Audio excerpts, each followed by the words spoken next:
J'ai jamais fait de cauchemar de ma vie et là je me réveille la nuit en train de me voir empiler des cercueils, des cercueils, des cercueils. Je me disais on n'y arrivera pas, on n'y arrivera pas. C'était vraiment bizarre. On voyait que les caisses, les caisses et les caisses. Mais qu'est-ce qu'on fait, qu'est-ce qu'on fait? Dans le couloir on avait des fois 30, 40 cercueils, ça arrivait, ça arrivait. On n'a pas réfléchi, on a fait. C'était plus après, quand tout s'est arrêté. Et là on a commencé à se dire mais qu'est-ce qui s'est passé?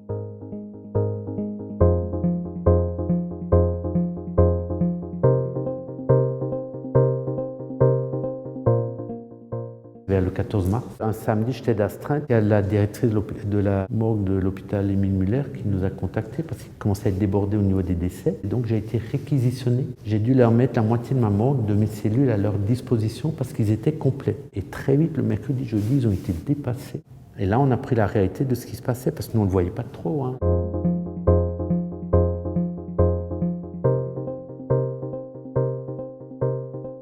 Très vite, au bout de 2 semaines, on a constaté qu'on était en train de doubler le nombre d'arrivées, voire tripler la 3e semaine, et surtout au nombre des commandes de crémation, parce que pour vous donner un exemple, en temps normal, on peut aller jusqu'à 45 commandes dans la semaine, et là on en a pris au bout de 3 semaines 142 commandes en une semaine. À un moment donné, au niveau des cercueils en attente, j'étais arrivé à la limite de la capacité. La salle de cérémonie est devenue une chambre froide. C'est vrai qu'au moment où on a commencé à enlever les bancs, ça j'ai jamais vécu en 13 ans, on a commencé à poser les cercueils par terre. Je suis monté jusqu'à 125 cercueils en attente ici.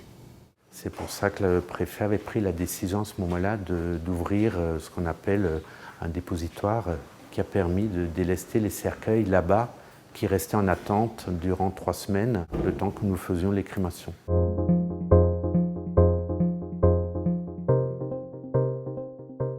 Au bout d'un moment, on ne gérait plus les personnes, les défunts, mais des cercueils. On perdait un peu le côté des humains qu'on ne voyait plus.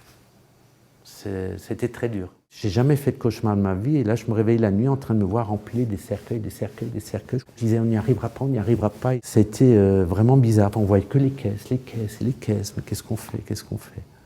Dans le couloir on avait des fois 30, 40 cercueils, ça arrivait, ça arrivait.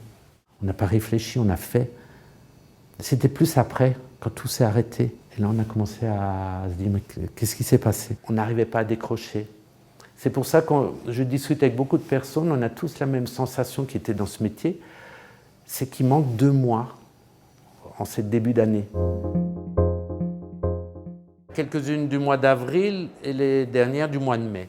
Mais il y en a encore du mois de mars. On commençait à s'inquiéter, heureusement que la crise s'est terminée, tout était plein, jusqu'en bas. Je vois encore le sol, il y a des urnes partout là en attente avec les noms du pompe funèbre, des défunts. En temps normal, les urnes, on les garde ici.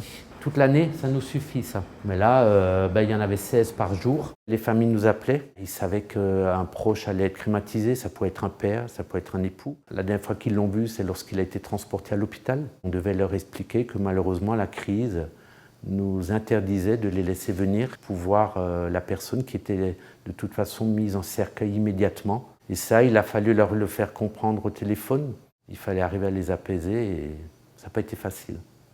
On n'est pas formé. Et je ne sais pas si une formation pourrait nous permettre de gérer ces moments-là, je ne suis pas sûr. On a eu je ne sais pas combien de couples. Les épouses se sont suivis de 2, 3, 4 jours. Alors on a essayé de les faire en même temps, si on pouvait, pour qu'ils partent au moins en même temps. Je crois que ça nous a réconfortés dans ce moment de crise. On s'attachait, je crois, à n'importe quoi.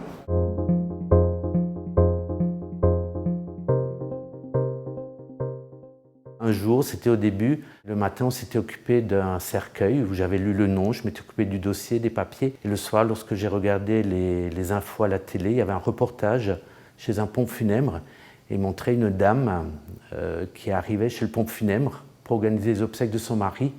Et c'était l'épouse du cercueil que nous, on avait traité le matin. Et là, c'est vrai que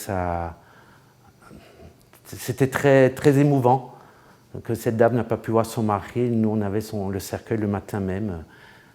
Malgré la fin de crise, il nous a fallu pratiquement encore 2 semaines, 2 à 3 semaines de travail pour pouvoir s'occuper de tous les cercueils en attente.